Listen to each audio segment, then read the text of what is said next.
voyez, nous tous qui sommes là, on a reçu des...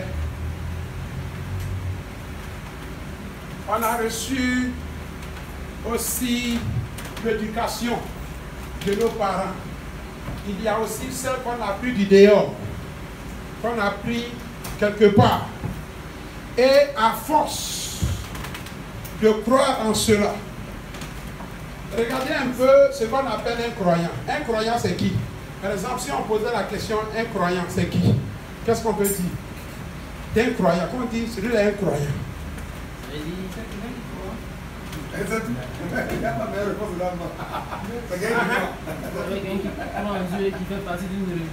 Qui fait partie d'une religion.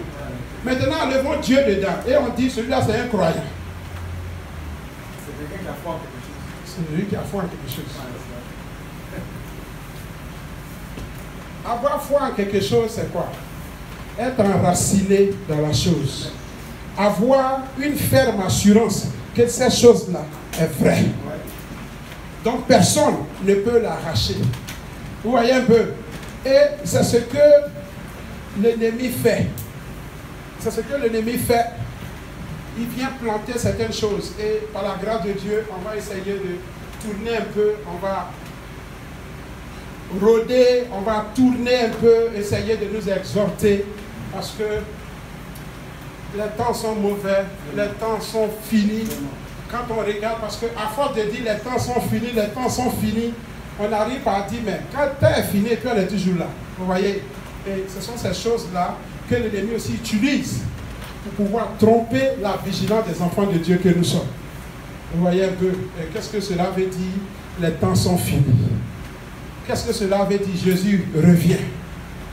Depuis Jésus part plus de 2000 ans, il dit, je viens. On ne voit pas Jésus, mais on a vu Jésus. Hein? Certains n'ont pas vu Jésus, certains ont vu Jésus. Je répète encore. Depuis plus de 2000 ans, Jésus dit, je reviens. Je viens bientôt. Le message passe. Donc on voit un peu que si un an, si déjà 1000 ans devant Dieu est égal à un jour. Donc regardez un peu quand Dieu dit, j'arrive. Si on veut regarder depuis que Jésus dit il arrive, ça fait 2 jours. Pour nous, ça paraît long, mais ça fait seulement 2 jours. Vous voyez? Et dans ces 2 jours, beaucoup ont vu le Seigneur. C'est ce qu'on oublie. Jésus. Parce que quand on dit que les morts ressusciteront au dernier jour, mais le problème est que quand tu meurs, que ce soit sans Jésus ou avec Jésus, tu ne peux plus revenir pour rattraper ton temps. Voilà le problème. Ça veut dire que quand tu meurs, tu as vu, Jésus est venu pour toi. La Bible dit qu'il use de patience envers tous. Donc quand il te dit, je viens, en même temps il te dit quoi? Il dit, je viens comme un voleur. Je vais te surprendre. Jésus est venu pour nombreux. Mais on attend d'une manière officielle, dont on dit que la parole dit que Jésus va venir. C'est ce qu'on porte nos regards là-bas. Alors que ce n'est pas ça. Ça là, ça va venir. Mais il a dit que cette génération-là, il y aura des vivants qui vont le voir venir. Mais pendant ce temps, des milliards de personnes sont en train de mourir. Mais ceux-là, il dit c'est comme les poissons qui sont là, on lance un filet et puis paf. Le poisson qui passait ne savait pas qu'il le retourne, il n'allait plus aller voir sa famille. Il dit, bon, je vais prendre à manger. Et puis à manger là-bas, on le prend. Quelqu'un de prend pour lui faire de lui nourriture. Oui, un peu. Faisons très attention. Parce que si on ne veille pas, regardez un peu. On va prier pour ne pas étendre cela. On va dire merci au Seigneur. Roi des rois, nous voulons te rendre toute la gloire. Tu es merveilleux, Jésus. Sur toi, nous comptons, car tu es notre maître. Tu es le Dieu tout-puissant, le propriétaire de notre âme, de notre corps et de notre esprit. Et nous nous soumettons intégralement à ton autorité. Seigneur, tu nous as créés pour te servir. C'est pour cela que nous nous humilions devant de toi. Fais de nous tes serviteurs. Nous sommes tes esclaves. Papa, nous voici. Que nous soyons des instruments de bénédiction pour autrui.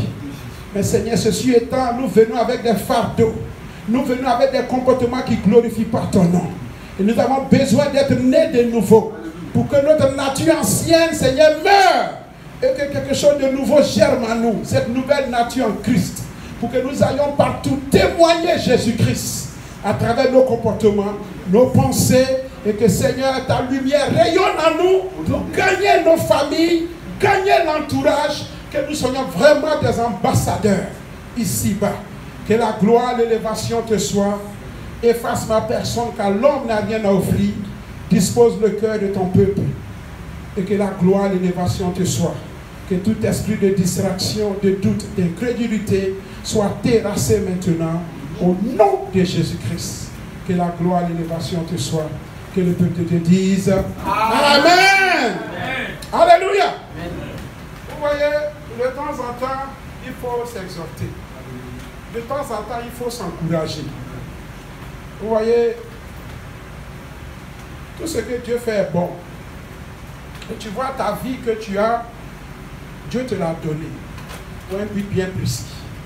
Et Dieu continue de nous encourager pour dire, tu viens à l'église, c'est bien, je veux encore que tu ailles plus loin. Tu pries, c'est bien, mais je veux que tu ailles encore plus loin. Il veut un progrès. Il veut que nous croissons. Comptant bien sûr sur l'Esprit du Dieu vivant. Parce que sans le Saint-Esprit, nous ne sommes rien.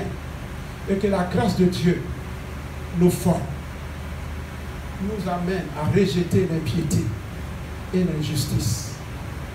Parce que ceux-là ne sont pas de bons fruits. Ceux-là ne sont pas de bons fruits. Vous voyez un peu. Ceux-là ne sont pas de bons fruits. Parce que supposons tout de suite nous qui sommes là, quand on parlait de fruits, si nous tous nous sommes arrêtés là et puis on dépose l'arbre qui est l'homme planté comme ça, et quelqu'un vient pour pouvoir manger, est-ce que le fruit, notre fruit sera bon à manger? Ou bien ce sera des fruits qui vont attirer. Au moment où tu viens, tu comptes sur ça, tu dis, eh voilà ça, tu veux prendre, tu dis, il y a rien. C'est pourri. Pourtant de loin ça paraît bien. Je m'approche et regarde ce que c'est. Vous voyez un peu que Dieu nous encourage. Dieu veut qu'on se réveille. Mais pour cela, il faut une prise de conscience. Il faut qu'on sache qui nous sommes en Jésus-Christ. Quelle est notre mission? Pour qu'on sache exactement où on va. Parce que si on ne connaît pas notre mission, supposons qu'on doit aller peut-être en Chine. Et nous sommes aux États-Unis. Si ce n'est pas notre destinée, on doit atteindre la Chine. Donc, quel que soit ce qui va s'opérer ici, pour pouvoir nous maintenir, ça sera un symbole de distraction. Parce qu'on doit accomplir notre mission qui est de l'autre côté. Vous voyez un peu. Et au cours de la vie des enfants de Dieu, il y a la distraction. Et c'est ces choses-là que nous devons comprendre. Alléluia. Amen. Et la semaine passée, on a parlé un peu, on a toujours touché un peu sur le retour de Jésus. Mais on va maintenir sur ça, mais sur une autre forme. Parce que, comme je disais, j'expliquais à l'homme de Dieu, je dis que la nuit d'hier, je me voyais en train de marcher avec l'homme de Dieu, on marchait ensemble. Et tout d'un coup, on voyait un peu les nuages, on voyait un peu le ciel qui tournait un peu. Et on parlait du retour de Jésus. On se focalisait sur les signes qui pouvaient montrer l'avènement de notre Seigneur Jésus. Et les signes précurseurs. Voilà, exactement. Et donc, on parlait de ça. Et donc, chaque fois qu'on voyait un signe dans le son, on dit, sûrement c'est ça. Et on voit, ce n'est pas encore senti bon. Et on regardait, on se disait que c'est cela seulement qu'on attend. C'est ce qu'on attend. C'est tout ce qu'on attend. Tout le combat qu'on fait là, c'est pour cela. C'est pour cela. Vous voyez un peu. Et cela, nous fortifions, on regardait, on parlait un peu comment les choses étaient. Des signes ici, par là. Et en même temps, on s'inquiétait aussi des hommes qui ne regardaient pas ces choses pour dire, hé, si seulement ils pouvaient voir, regarde les signes qui sont là. Et on parlait de ça comme ça. Et je me suis réveillé. Vous voyez, Dieu, il nous aime tellement. Il nous aime tellement. Et qu'est-ce qu'il veut faire? Quand on regarde un peu Josué, le Seigneur lui dit de ne pas porter ses regards ni à gauche ni à droite, mais de porter ses regards sur Jésus-Christ. Vous voyez un peu, c'est ça qui fait notre force. Notre force, c'est en Jésus-Christ. Vous voyez, mais comme on le disait, il faut qu'on ait quelque chose sur quoi on se confie. C'est-à-dire, ta foi, ça s'est basé sur quoi? Quand on parle de toi, on dit tu es chrétien, mais ta foi s'est basée sur quoi? Tu comptes sur quoi même? Et puis tu parles comme ça, tu comptes sur quoi? Ouais, un peu. Donc, il doit y avoir quelque chose sur quoi on compte. Et cette chose, c'est il n'y a personne que Jésus-Christ.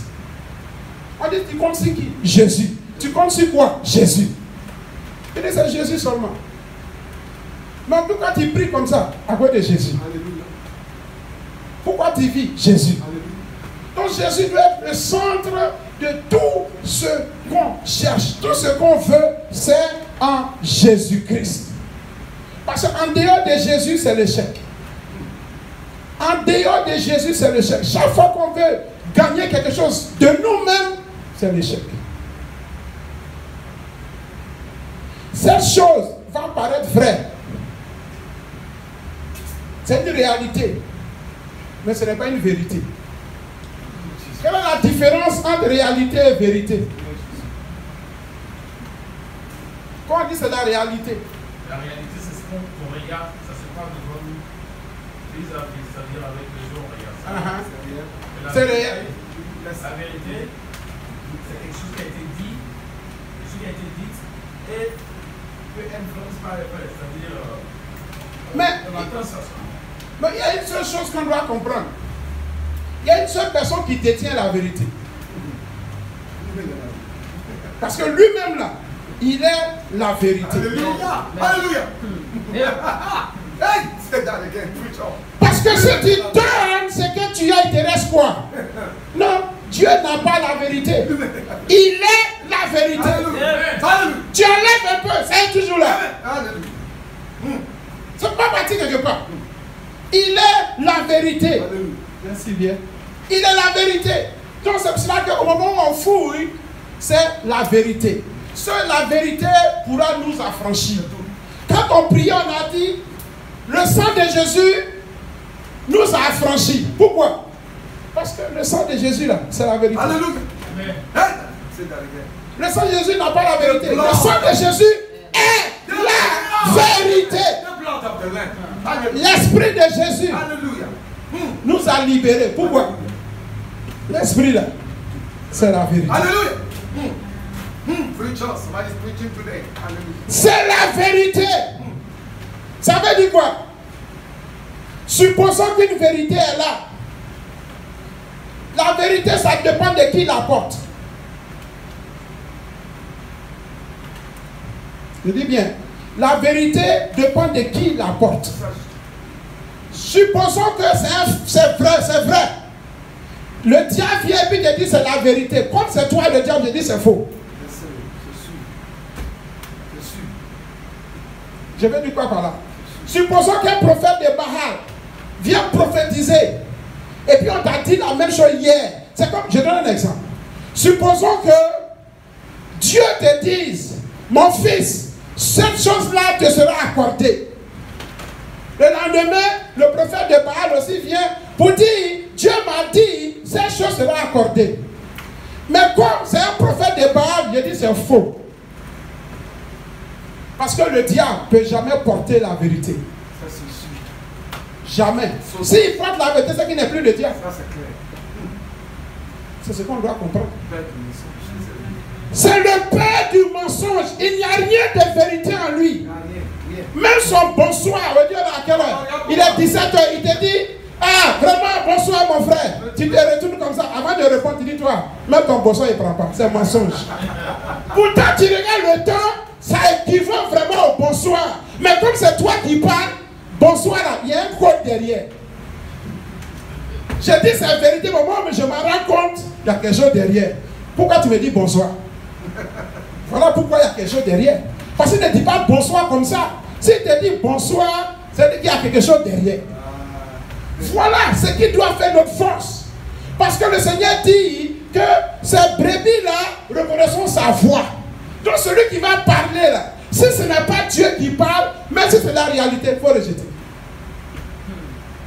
Voilà ce que ça veut dire. Mais la vérité là, ça sort d'où? Pourquoi Dieu lui-même, il est la vérité? La parole de Dieu est la vérité. si nous on doit se positionner, parce que les temps sont mauvais, la Bible nous dit que l'amour de plusieurs va se refroidir. Pourquoi? On va toucher un peu, puisqu'on passe sur l'exhortation. On va prendre notre Bible dans Matthieu 24. Que le Seigneur nous bénisse. L'exhortation un peu sur l'avènement de Jésus, sur les signes de l'avènement de Jésus.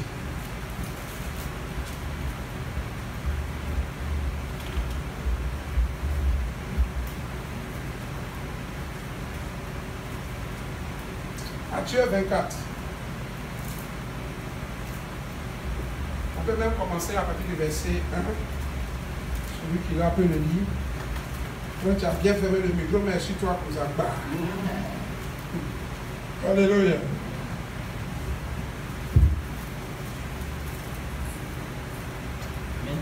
Amen. Comme Jésus s'en allait pour sortir du temple, ses disciples s'approchèrent pour lui faire remarquer les constructions. Mais il leur dit, voyez-vous tout cela, je vous le dis en vérité, il ne restera pas ici pierre sur pierre qui ne soit renversée. Il s'assit sur la montagne des Oliviers et les disciples vinrent en particulier lui poser cette question. Dis-nous quand cela arrivera-t-il et quel sera le signe de ton avènement et de la fin du monde? Jésus leur répondit, prenez garde que personne ne vous séduise, car plusieurs viendront en mon nom, disant, c'est moi qui suis le Christ, et ils séduiront beaucoup de gens. Amen. On va s'arrêter là. Regardez d'abord Jésus ici qui parle, et qu'est-ce qu'il dit? Les gens étaient curieux. Qu'est-ce qu'ils voulaient savoir? Ici, quand on regarde un peu, qu'est-ce qu'ils voulaient savoir? On va parler un peu ensemble. Qu'est-ce qu'ils voulaient savoir? Regarde la question posée. Qu'est-ce qu'ils voulaient savoir? Quand on regarde, hein? Ouais, il veut savoir quand est-ce que le Seigneur revient et quels sont les signes. Comment on peut reconnaître que les temps là ne sont pas bons. Hein? C'est-à-dire quelque part, si tu t'amusais, juste quand tu regardes, tu dis, je me suis trop amusé, hein? Mais là, voilà des signes qui ne trompent pas. Quels sont ces signes? Est-ce que nous voyons ces signes? Est-ce qu'on voit ces signes? Mais il a dit que ce que je vous dis au verset 2, il dit, mais il a dit, voyez-vous tout cela? Je vous le dis en vérité. Il revient encore, en vérité. C'est certifié. C'est certifié. C'est une vérité. Et donc, au moins, il nous parle, il dit de faire beaucoup attention. Pourquoi? Parce que plusieurs viendront dans le but de faire quoi? De séduire. C'est pour cela que j'ai dit que, supposons que l'ennemi vient et puis il te dit bonjour. Mais ce bonjour-là, c'est séduisant. Quand tu me dis bonjour, pourquoi? Quand tu ne connais pas ça, qu'est-ce qu'il y a derrière ton bonjour? Je ne sais pas si on comprend un peu. Hein? C'est-à-dire, Dieu est en train d'attirer parce qu'on a laissé l'ennemi trop gagner du terrain. L'ennemi s'est trop développé. Mais quand on parle d'ennemi, c'est comment? Est-ce que c'est un gros démon qui se met face à face comme ça, nous physiquement? Vous voyez un peu? On va laisser ici, retournons, on va revenir sur ça, sur 2 Corinthiens 10. Prenons 2 Corinthiens 10. On va comprendre un peu. 2 Corinthiens 10. 2 Corinthiens 10.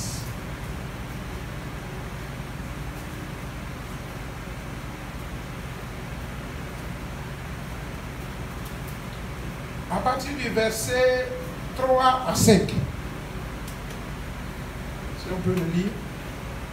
2 Corinthiens 10, 3 à 5.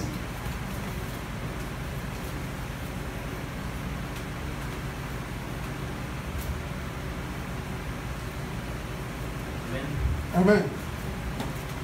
Si nous marchons dans la chair, nous ne combattons pas selon la chair. Car les armes avec lesquelles nous combattons ne sont pas charnelles, mais elles sont puissantes par la vertu de Dieu pour renverser les forteresses. Nous renversons les raisonnements de toute hauteur qui s'élève contre la connaissance de Dieu. Et nous amenons toute pensée captive à l'obéissance de Christ. Amen. Merci bien. Donc, regardez un peu ici. Il parle de, on doit renverser quoi? Les forteresses. Forteresse, c'est quoi? Qu'est-ce qu'on peut dire?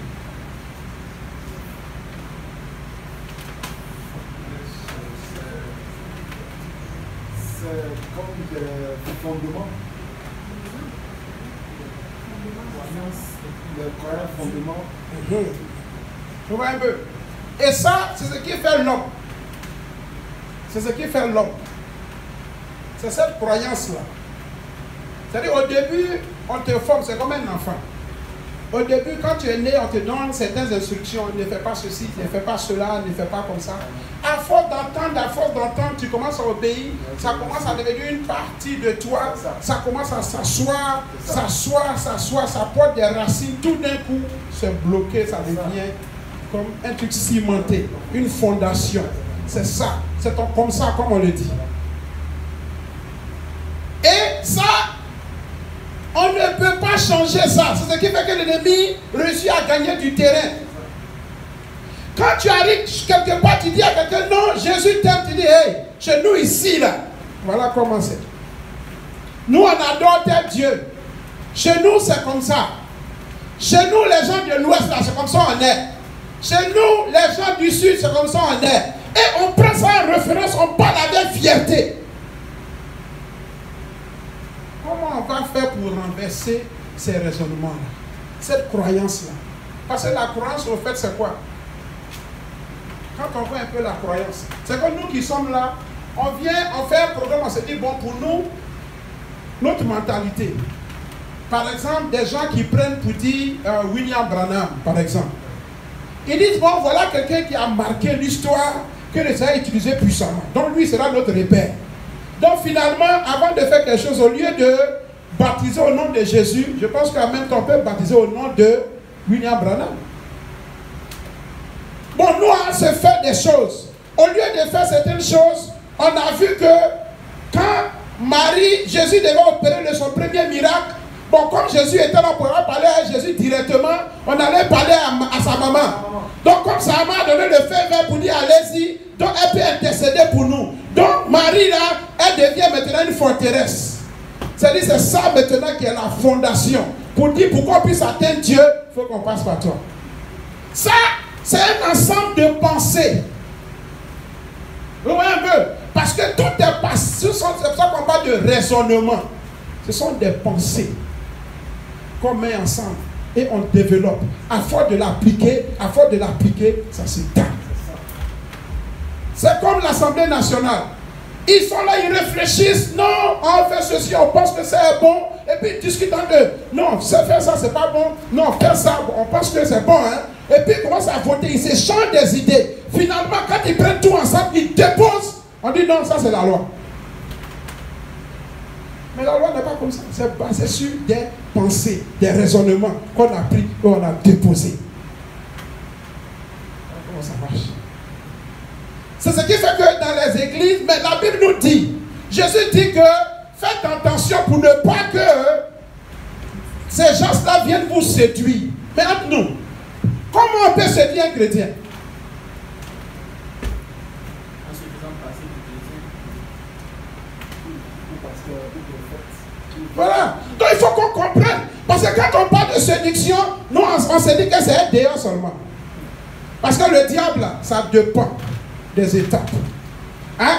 On pense que c'est déant seulement. Quand Adam et Ève, où ils étaient quand le diable est venu? Jardin d'Éden, là, ça représente quoi? La maison de Dieu. Mais le diable a eu l'audace de rentrer. Hein? Donc ne pensons pas que le diable, il va nous attendre seulement dehors. Il rentre. La dernière fois, je disais que où Adam était quand le diable attaquait sa femme, Ève. Lui, il était où? Hein? C'est-à-dire, on va parler un peu ensemble parce que c'est ça qui fait la force. Parce que si on ne comprend pas, on ne pourra pas renverser ces forteresses-là. on a attrapé certaines choses comme des croyances et on s'appuie sur ça. Et j'ai dit attention, tout ce qui ne vient pas de ma parole n'est pas vérité. Même si ça paraît réel, ce n'est pas une vérité. Mais on dit, Adam était où quand le diable venait attaquer sa femme? Il était là, non? Bon, c'est comme nous, on est assis ici, on est tous à l'église, non? Et puis le diable vient m'attaquer. Il vient avec quoi? Des suggestions, des idées. Dans ma tête, si je dis pas, non, mon frère, il y a quoi? Si je ne parle pas, et puis ici, assis, ouais, dans mon cœur, ouais, ça c'est bon. Ça c'est bon. Ouais. Je te dis que cette chose-là c'est bon. Et puis tu es assis. Actuellement, qui sait ce que l'autre pense? Oui, un peu. Donc, la tentation première, ça combat dans les pensées. Donc, au moment où tu devais s'en rendre compte, au moment où tu fais sortir l'idée, c'est ce qu'on dit pour ne pas qu'on te séduise. Hein? Je donne un exemple. On va regarder un peu ces deux points. Supposons un instant, monsieur et madame, les deux sont mariés, non? La femme s'habille de telle manière. Le monsieur dit, le mari dit, moi j'aime pas ça. La femme dit, c'est toi ce qui n'aime pas, sinon tout le monde aime. Vous voyez un peu? C'est-à-dire là, tu rends ton mari jaloux. Mais pourtant Dieu aussi dit, je suis aussi un Dieu jaloux. Est-ce qu'on comprend ça un peu? Est-ce qu'on comprend? C'est-à-dire, toi tu rends ton mari jaloux pour rien. Lui il dit ça là, il ne faut pas porter, j'aime pas. Toi tu dis non, les gens aiment. Ça veut dire que tu as un autre mari. Est-ce qu'on comprend un peu? C'est-à-dire, ça paraît banal, mais c'est la réalité. Jésus est notre époux. Lui, il dit, je n'aime pas ça. Toi, tu dis, Jésus, c'est toi ce qui n'aime pas. Sinon, tout le monde entier aime ça. Mais tu sais quoi dire à Jésus chaque fois? C'est pour ça que Jésus nous appelle adultère. Jésus dit, moi je n'aime pas ça. Jésus dit, mon frère, ce que je cherche là, la dernière fois on a vu, je veux une femme sans tâche, qui n'est pas compliquée. Je veux des gens qui ne sont pas compliqués, simples. Je ne veux pas casse-tête. J'ai géré un Satan comme ça depuis là. Donc je ne veux plus histoire comme ça. Si tu veux venir chez moi, voilà mes conditions. Nous on dit oui, on vient. Mais quand on gagne du terrain maintenant, et puis on commence à dire, tu as dit ça, mais moi je ne veux pas ça. Voilà ce qui se passe. Parce que tout ce qui n'est pas la vérité ne vient pas de Dieu. Si on veut être des épouses obéissantes, soumises à Jésus, c'est se baser sur la vérité. Dès qu'on sort de la vérité, ça appartient à quelqu'un d'autre. C'est cela qu'on avait lu dans 2 Corinthiens 11. On se rappelle bien que l'apôtre Paul dit qu'il nous a fiancés à qui? À Christ. Mais malgré qu'on est fiancés à Christ, on a l'impression qu'on nous a introduit un autre Jésus. Est-ce qu'on voit ça un peu? C'est comme si on nous a introduit à un autre Jésus. Ça veut dire quoi? Jésus dit, moi je veux la sainteté, la justice, c'est ça. Mais la sainteté là, il n'y a rien d'autre que la vérité de Dieu, c'est la parole de Dieu. Ça n'a pas changé. Donc que Dieu dit, je suis la vérité. Quand il te dit, marcher selon mes conseils, selon mes voies, il veut dire que marcher selon sa parole, qui est la vérité. La sainteté n'est rien d'autre que la parole de Dieu, qui est la vérité. La justice n'est rien d'autre que la parole de Dieu, qui est la vérité. Pour pouvoir porter de bons fruits, on ne peut pas apprendre ça ailleurs que dans la parole de Dieu, qui elle-même est la vérité. Voilà sur quoi on s'appuie.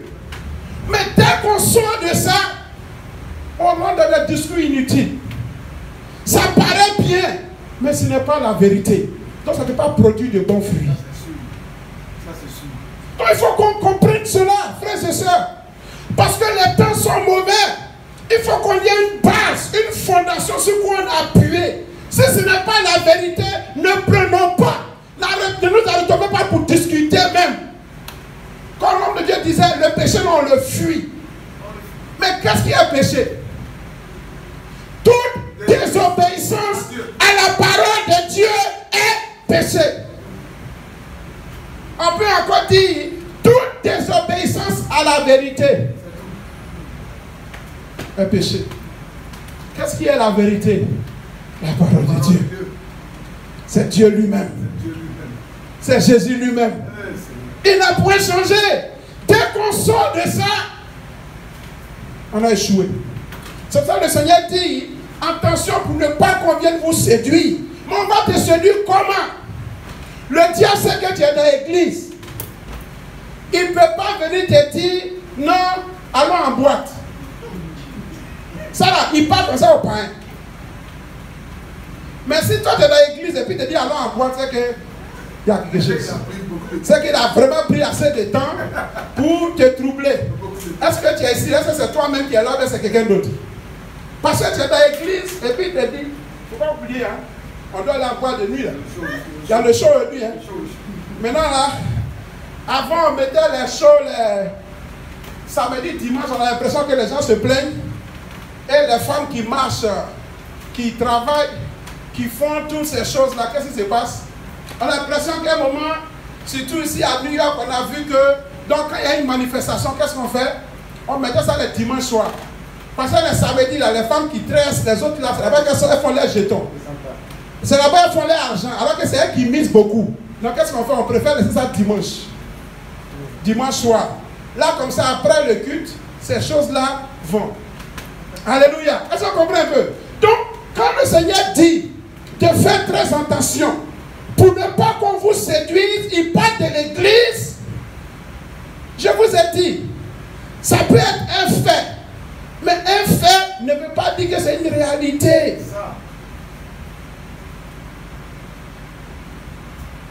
Je donne un exemple. Regardons un peu comment les choses vont. J'ai dit que Adam et Ève étaient au jardin. Comment le diable a pu entrer là-bas? Porte ouverte. Jésus, lui-même, notre Jésus, quand il est venu en tant qu'homme sur la terre, la Bible dit, quand tu lis un peu dans Matthieu 4, Luc 4, pour partir, il nous dit que, après avoir gêné 40 jours et 40 nuits, le diable a fait quoi? L'a transporté.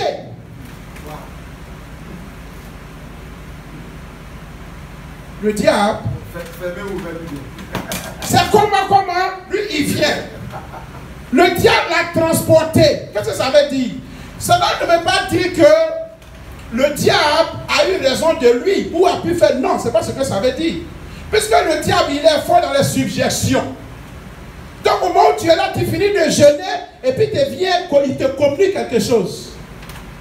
Vous dites, mon frère, tu ne trouves pas que le jeûne ça dure trop? Il faut couper. Tu souffres cadeau. Depuis que tu jeûnes, tu ne maigris pas. Tu ne trouves pas que c'est mieux, il faut manger en même temps. Et si tu meurs? Jésus a déjà jeûné pour toi. Jésus a déjà jeûné pour toi. Tu n'as pas la peine de jeûner. Continue comme ça. Parce qu'il utilise la séduction. Parce que ce qu'il dit là, même si ça pouvait être une réalité, il y a un esprit de séduction derrière. Je donne encore un exemple. On prend la femme. Quand la femme s'habille d'une certaine manière, et son mari dit, moi je ne veux pas, tu dis non, moi tout le monde aime ça. Ça se passe comment? Donc tu t'habilles là, c'est dans quel intérêt? Peut-être tu ne vas pas voir ça comme ça, mais il y a un esprit de séduction derrière. Parce que s'il n'y en avait pas, tu allais te soumettre à ton mari là. Ce qu'il a dit là, c'est ça. Parce que c'est lui qui a eu le courage d'aller te chercher et puis payer ta dot. S'ils sont fâchés, donc quand ils payent dot, ils vont venir te déposer chez eux. Sinon, c'est Dieu. Alléluia. Est-ce qu'on voit un peu ça? Alléluia. C'est la même chose que les choses passent. Parce que si on ne regarde pas comme ça, on va quitter sur l'essentiel. Le rôle du diable, c'est de nous enlever sur l'essentiel. Pour qu'on se focalise sur des choses vaines.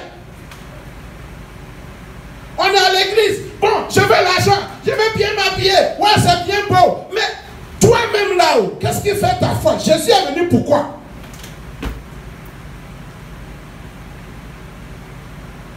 Jésus dit, cherchez premièrement le royaume des cieux et sa justice. Après ça, toute autre chose vous sera donnée. C'est la parole qu'il a dit dans Matthieu 6, 33, 34. Mais quand le diable encore arrive et puis il dit, mon frère, c'est la même chose. Il faut chercher les choses là d'abord et puis tu mets Jésus, c'est la même chose là, c'est la même chose. La phrase, sinon, seulement ils ont commencé derrière pour mettre devant. Sinon, si tu mets l'autre chose, c'est la même chose. Non, c'est pas la même chose. Dieu sait pourquoi il a placé comme ça. Dès qu'on le change, ce n'est plus la vérité. Est-ce qu'on comprend un peu? Donc, Dieu veut nous amener à comprendre que, chrétiens, les temps sont mauvais. Soyons basés sur la parole, sur la vérité. C'est elle qui va nous fortifier. C'est elle qui va nous donner la force. C'est elle qui va nous donner la couronne qu'on espère. C'est elle qui va nous sauver. En dehors de ça, il n'y a pas salut dedans. Nous devons comprendre. On dit les signes arrivent. Tu dis non, bon, ça c'est rien. Comment tu sais? Qui t'a dit ça? Tu dis c'est ton pasteur. Ok, ton pasteur, c'est qui l'a pris? Il a pris ça où? C'est ça que le Seigneur dit. Église. Donc pour séduire une église, on doit prendre prophète, pasteur, docteur, tout cela. Le diable doit travailler avec ceux-là pour venir séduire l'église. Sinon, un païen qui est là-bas, il vient, on va le rejeter facilement. Attention. Si vous dites vous êtes pour la sainteté, il y aura aussi des gens qui vont aimer la sainteté et puis derrière donner un code. Mais son bonjour, quand tu commences à apprécier et puis commence à te montrer sa vraie couleur, c'est déjà trop tard. Tu es dedans. Tu ne peux plus. Comme j'ai dit, cet homme de Dieu, qu'ils ont bâti une église pour lui. Quand ça finit, on lui dit, maintenant quand tout est fini, il a mangé l'argent fatigué, on lui dit, bon, ça là, voilà, on est dans une secte. Ils disent le nom de la secte. Il dit, ah, ça, je ne vais plus. Il dit, tu vas où? C'est que tu as mangé quand c'est rentré dans tes narines, c'est resté partout, tu as enraciné dedans là. C'était trop tard. Il dit, ah, comment? Ah, c'est au moins 500 millions. Hein. Si le pape, il faut venir à lui. Il ne peut pas. Il s'est joué les tubes. Au nom de Jésus. Il dit, non, vérité n'est pas là. Donc, l'homme de Jésus, ça ne tient plus. Parce que si on n'est pas bâti sur la base de la vérité, il y a une autre vérité. Alors qu'il ne peut pas avoir une autre vérité. La vérité, c'est la vérité. Et tous ceux qui vont l'accepter, c'est ceux-là que le Seigneur donne le pouvoir de devenir enfants de Dieu.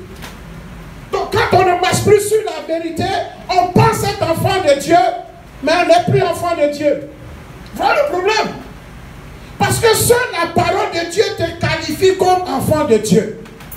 La Bible dit quoi? Que le Saint-Esprit témoigne que nous sommes enfants de Dieu, fils de Dieu. Mais le Saint-Esprit, c'est la parole aussi.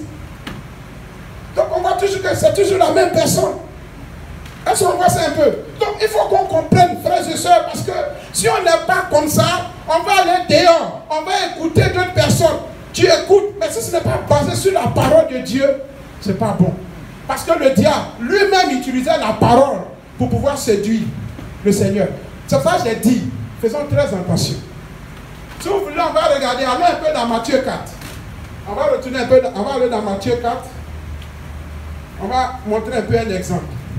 Pourquoi le Seigneur nous attire notre attention. Et alors dans Matthieu 4.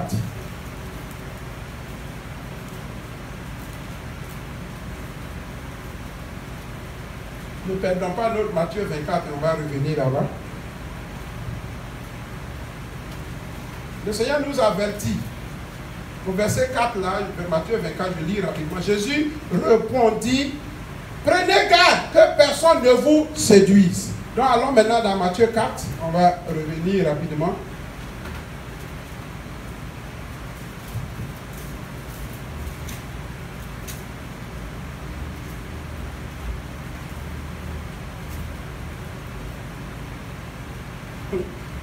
Commençons à partir du verset 4.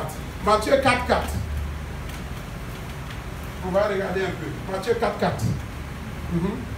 Qu'est-ce qu'il nous dit? Amen. Jésus répondit, il est écrit. Bon, commence même à 3, on peut commencer. À 2, pour qu'on comprenne un peu. Après avoir jeûné 40 jours. Voilà, vous voyez un peu. Après avoir jeûné 40 jours. Et 40 nuits, il eut faim. Il eut faim.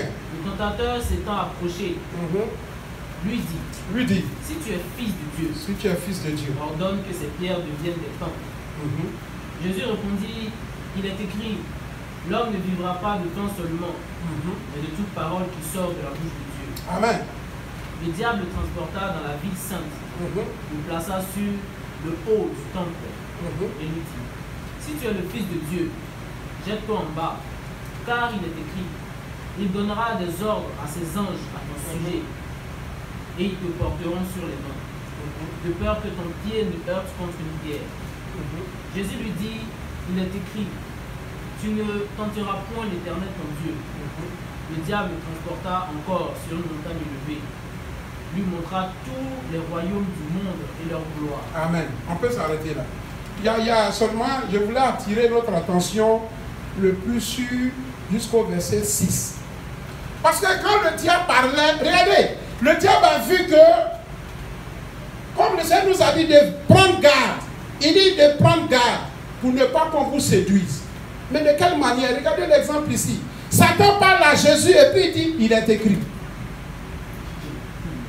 Toi, Satan, lui dit, il est écrit.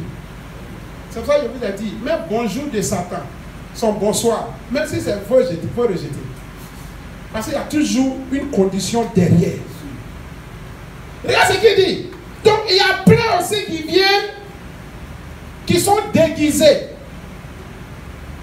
en serviteurs de Dieu. Alors que ce ne sont pas des serviteurs de Dieu, ce sont des serviteurs de Satan. Parce qu'ils auront la bouche mielleuse, la capacité de séduire. Dès que tu écoutes, tu ne peux plus dire non, tu es troublé comme ça. Dès que tu sors seulement, tu dis, ah, ça là, on dirait que, hey, ça c'est pas vrai par la voiture. Et puis ça trouble ta conscience. Ils ont ce don-là de faire mal. Ici, le diable dit à Jésus, il est écrit. Ça veut dire quoi? Mais pourtant, ce que Satan disait, est-ce que c'est pas vrai? Quand tu fouilles là, c'est vrai. C'est vraiment écrit. Mais comme cela vient de Satan, c'est faux. Moi, c'est ce que ça veut dire. C'est ce que je disais. Satan, c'est-à-dire, ce que tu lis là, c'est vrai. C'est comme tu es là et puis un sorcier te dit, mon fils, il faut donner ta vie à Jésus là. Il faut prier. Hein. Le sorcier est gentil là. Depuis quand le sorcier me dit, donne ta vie à Jésus? Hein? Mais c'est pas ce qu'ils nous font. Quand tu appelles là, mais tu as affaire au sorcier, il te dit, il faut économiser. Hein? On prie beaucoup pour toi, tu dis Amen. Ouais, très bien. Ça paraît réel, mais ce n'est pas une vérité. Parce qu'il y a un code derrière. Donc faisons très attention. Donc quand le diable vient parler, il utilise la parole de Dieu. Pourtant c'est la réalité. Il dit c'est écrit. Mais quand ça vient du diable, il faut rejeter. Parce qu'il veut gagner ta confiance.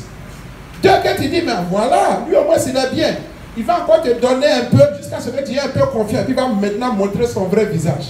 Voilà le but.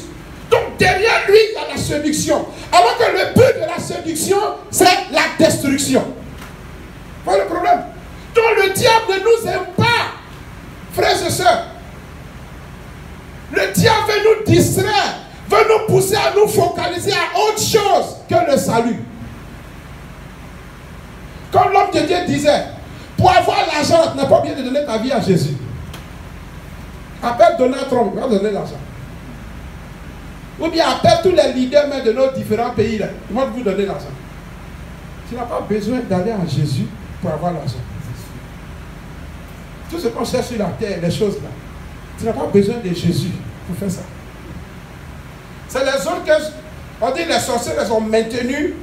C'est là qu'on lutte pour pouvoir avoir le matériel. Alors que quand tu as l'argent, Dieu veut que tu montres aux autres comment tu dois agir quand tu as l'argent.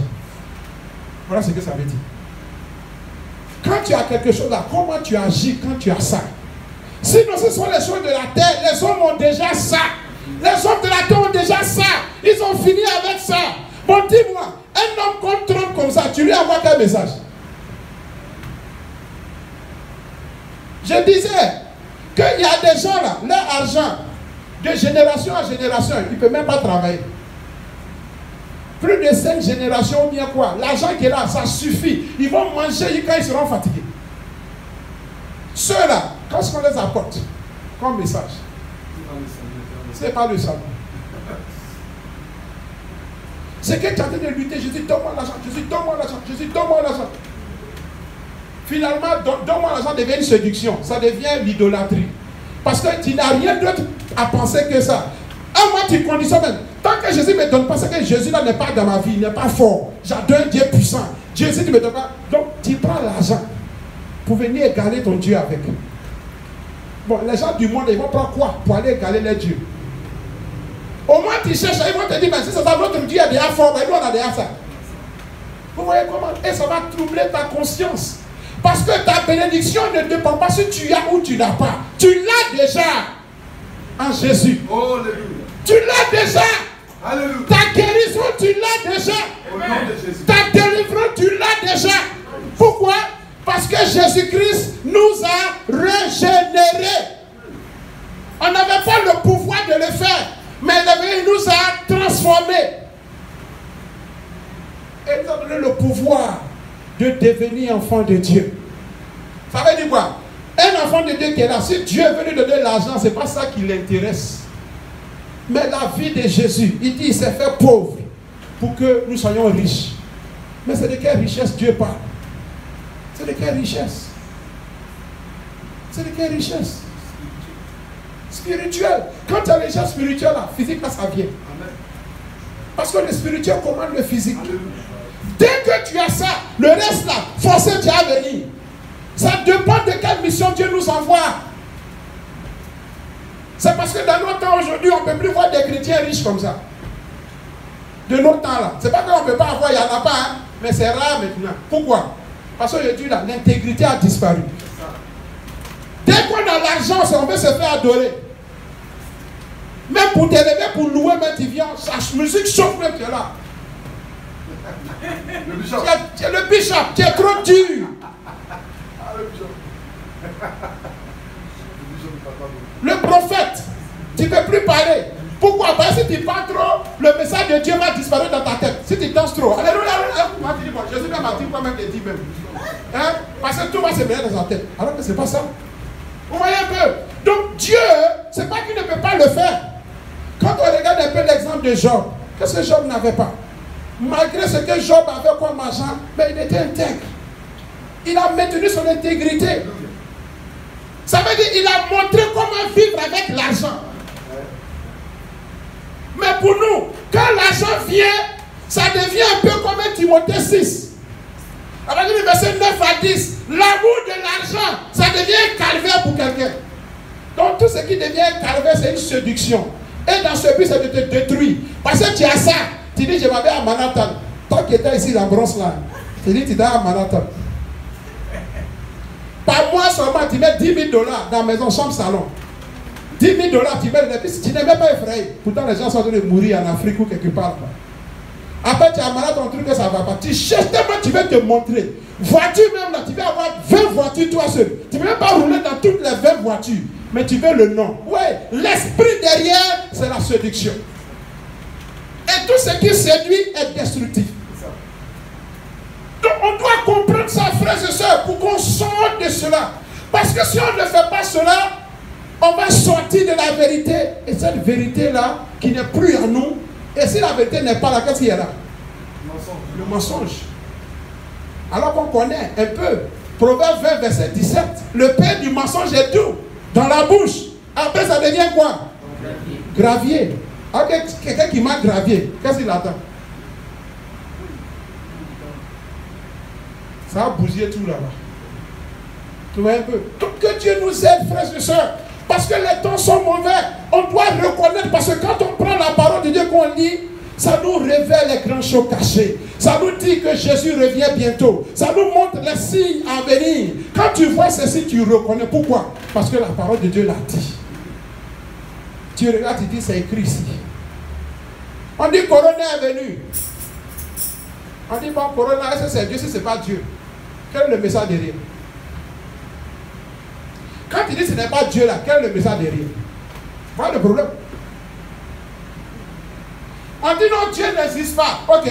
Supposons qu'on dit Dieu n'existe pas. Quel est l'intérêt de dire que Dieu n'existe pas? Où tu veux en venir? Si cela n'est pas fondé, c'est qu'il y a un esprit derrière. Vous voyez un peu? Donc, toujours est-il que dès qu'on sort de la parole de Dieu, c'est fini. Et l'ennemi veut nous égarer, frères et sœurs. Ce qui fait notre force, notre victoire, c'est la parole de Dieu. Même dans la prière, dans la vérité. Parce que la parole de Dieu nous dit, il y a la puissance, comme on a dit, dans le sang de Jésus. Tu as pris ça où? Si ce n'est pas la parole, et puis tu dis, on t'a dit, tu vas dire, tu as un problème.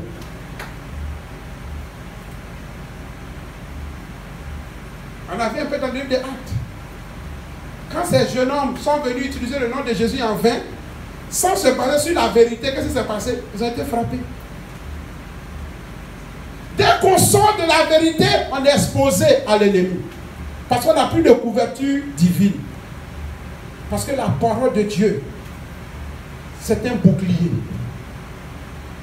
Ça nous protège contre les flèches de l'ennemi. La parole de Dieu nous couvre. Puisque c'est l'Esprit de Dieu. L'Esprit de Dieu en nous, nous sommes sur une protection divine. Et l'ennemi ne peut pas. Et on a chanté, on dit, notre Jésus là, il est plus fort. Donc quand les hommes forts se dressent contre nous, on te dit, hey, nous là, la parole a dit que notre Dieu là, il est plus fort que vous. Alléluia. On sait de quoi on parle. Et on s'appuie sur ça. Donc les pensées, les raisonnements qui viennent pour nous délocaliser, on te dit, arrière de moi Satan. Alléluia. Voilà comment les choses se passent. Donc que cela nous fortifie, qu'on commence à comprendre comment les choses vont. Amen. Tu vas voir qu'on va fouiller sur la parole, ce sera toujours ce qui est là. Parce que dès qu'on sort de la parole de Dieu, c'est fini. On n'est plus fort. Le salut, parce qu'un chrétien, si le salut n'est pas ce que tu recherches, c'est pas la peine. Parce que Jésus est venu pour une seule chose. Il a payé le prix pour qu'on soit sauvé. C'est tout, il ne veut pas que tu ailles à l'enfer. Jésus n'est pas venu te dire que parce que la mission, parce qu'on oublie quelque chose. Dieu qui t'a appelé, s'il dit, voilà ce que je veux que tu fasses, c'est ce que tu vas faire. Si tu veux faire gêner pendant 50 ans, tu ne vas pas avoir. Parce que Dieu a une mission dans ta vie. Et c'est ça qui est la vérité. Basons-nous sur ça. Amen. Ne recherchons plus ailleurs, frères et sœurs, je vous en supplie. Basons-nous sur la parole parce qu'elle est efficace. Elle est puissante. Alléluia. Mais l'ennemi vient mettre des flèches. C'est pour ça que la dernière fois j'ai dit que quand on dit quelqu'un en moto, il est obligé de porter un casque. Pourquoi? Parce que s'il tombe, c'est pas bon. Mais nous aussi, on doit porter un casque. Le casque spirituel. Alléluia.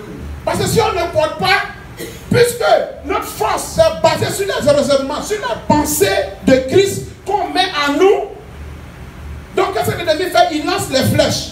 Et lancer les flèches, ça veut dire quoi? Il envoie des idées, des raisonnements qui n'ont rien à voir avec la parole de Dieu. Il veut t'amener à accepter ça. Des propositions. Par exemple, tu es malade, tu vas à l'hôpital, on te dit, docteur a dit. Tu dis oui, c'est vrai, docteur a dit. Mais ce n'est pas la vérité. C'est un fait. Oui, c'est vrai. C'est un fait. C'est ça qui est là. Mais ce n'est pas la vérité. Tant que mon Dieu n'a pas dit que c'est vrai, je rejette.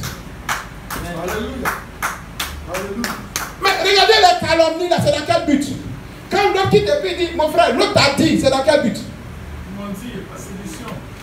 Ou bien tu vas dire à quelqu'un, j'ai vu ton mari avec une femme là-bas. Hein. Quand toi tu dis ça, tu penses que tu es fidèle à ton ami. Mais dans le but, qu'est-ce que tu laisses à la personne? Tu as gâté son foyer. Elle s'imagine, aïe, moi, mon mari, avec une femme. Aïe. Déjà, elle est prête. Donc l'idée derrière, c'est mauvais. Quand bien est-ce que c'est une réalité, qu'elle a vu, mais l'idée derrière, c'est de faire quelque chose, ça veut dire que c'est pas bon. C'est pas un bon fruit. Et si c'est pas un bon fruit, rejetons cela. C'est ça qui fera notre force. En dehors de ça, nous devenons des proies. Parce que n'oublions pas, Dieu nous envoie comme des brebis. Auprès de qui? Des loups. Quelle est la nourriture préférée des loups? C'est vrai. Donc, la nourriture préférée des loups, là, c'est la brebis. Donc, si tu ne fais pas attention, lui te voit comme sauce graine. Il te voit même comme sauce claire. Il te voit bien en sauce. Il veut voir te manger. Si tu ne veilles pas sur la parole de Dieu, tu sors de ça, il va te faire sauce. Mais que cela ne soit pas notre portion. Au nom de Jésus. On va se lever, on va prier. Que le Seigneur se souvienne de nous. Alléluia. Que le Seigneur nous fortifie. Dieu nous aime. On va chanter ce chant qui dit: j'ai besoin de toi, Jésus. J'ai besoin de toi. J'ai besoin de ta vérité. J'ai besoin de ta parole en moi. On a besoin de lui. Comme on dit, j'ai besoin de toi. Jésus, oh, j'ai besoin de toi. J'ai besoin de toi. Mon Jésus, oh, j'ai besoin de toi. Tu es mon bouclier, oh, j'ai besoin de toi. Jésus, oh, j'ai besoin de toi. Tu es la vérité, j'ai besoin de toi. Jésus, oh, j'ai besoin de toi. Tu es mon sauveur, oh, j'ai besoin de toi. Jésus, oh, j'ai besoin de toi. Tu es l'onction de Dieu, oh, j'ai besoin de toi. Jésus, oh, j'ai besoin de toi. Tu es ma victoire, oh, j'ai besoin de toi. Jésus, oh, j'ai besoin de toi. Tu es mon espoir, oh, j'ai besoin de toi. Jésus, oh, j'ai besoin de toi. Tu es mon salut, oh, j'ai besoin de toi. Jésus, oh, j'ai besoin de toi. Tu es ma force, oh, j'ai besoin de toi. Jésus, oh, j'ai besoin de toi. Alléluia. Vous voyez qu'on a besoin de Jésus.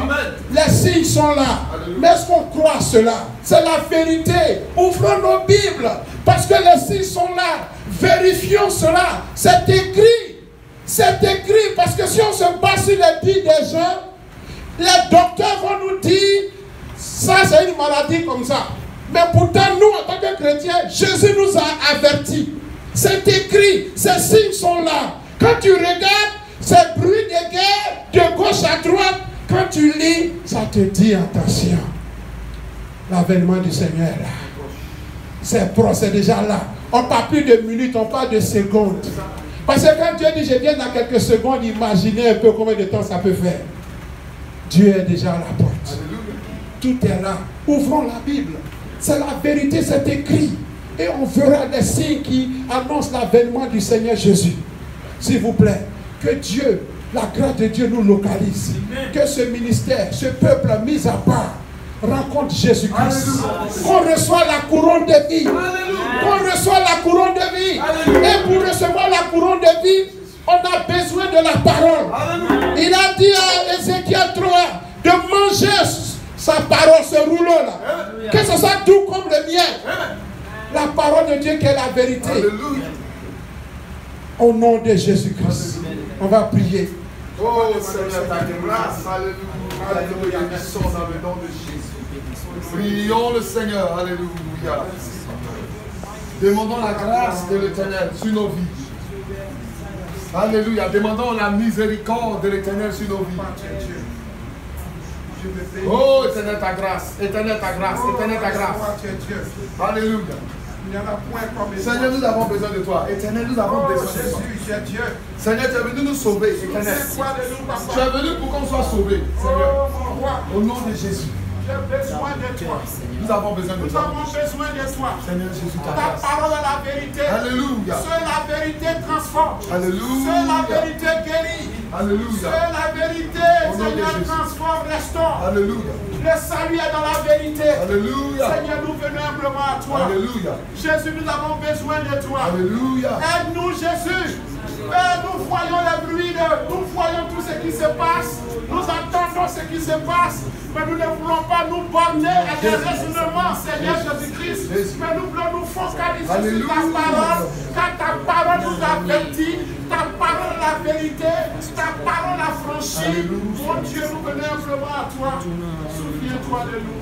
Que la gloire et l'élévation te soient. Alléluia. Au nom de Jésus. Mes yeux sont sur toi. Mes yeux sont sur toi, Seigneur,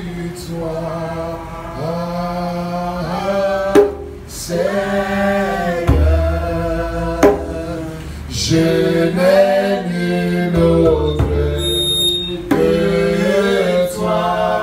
Mes yeux sont sur toi.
Le Seigneur très fort pour sa parole.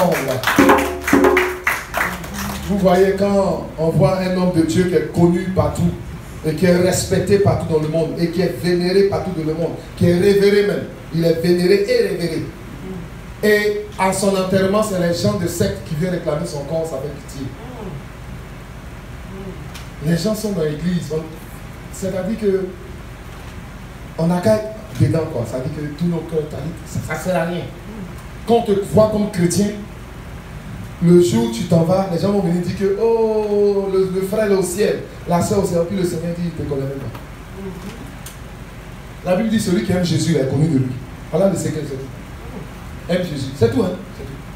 La Bible dit, d'ailleurs, que celui qui aime Jésus est connu de lui. Donc, elle dit, tu ne connais pas, c'est que tu ne l'as pas aimé. Si on doit te forcer pour faire les choses de Jésus, c'est que ton amour pour Dieu là n'est pas encore là. Apprenons à aimer Jésus. Ça dit, si ce n'est pas là, dis au Seigneur, il n'y a qu'à mettre ça. La Bible dit, le Saint-Esprit répand l'amour de Christ dans nos cœurs. Donc peut-être que le diable a sémé beaucoup de choses et l'amour de Dieu n'est pas là pour toi. Demande au Seigneur de remplacer ça. Parce que c'est ça seulement qui a fait que tu as dit, je te connais. Sinon, il va dire, je ne t'ai pas connu. Parce que tu ne l'aimes pas. Tu viens pour la forme, mais toi-même ton cœur, ce n'est pas pour Jésus. Tu n'es pas pour lui. Il dit de l'aimer de tout ton cœur, de toutes tes forces, de toutes tes pensées, de ton âme. On n'a qu'à méditer sur ces versets-là, c'est important. Qu'est-ce que ça veut dire? Aimer Dieu de tout ton cœur, de toute ton âme, de toutes tes forces et tes pensées. On n'a qu'à méditer là, et on n'a qu'à s'assurer que c'est ça notre réalité. On n'a qu'à aimer Jésus. Si on est d'accord, on acclame le Seigneur très fort. Alléluia! Aimons Jésus. Sinon, il ne faut pas que les gens te célèbrent ta vie pendant que tu as raté le ciel. Que cela ne soit pas la portion de quelqu'un ici au nom de Jésus.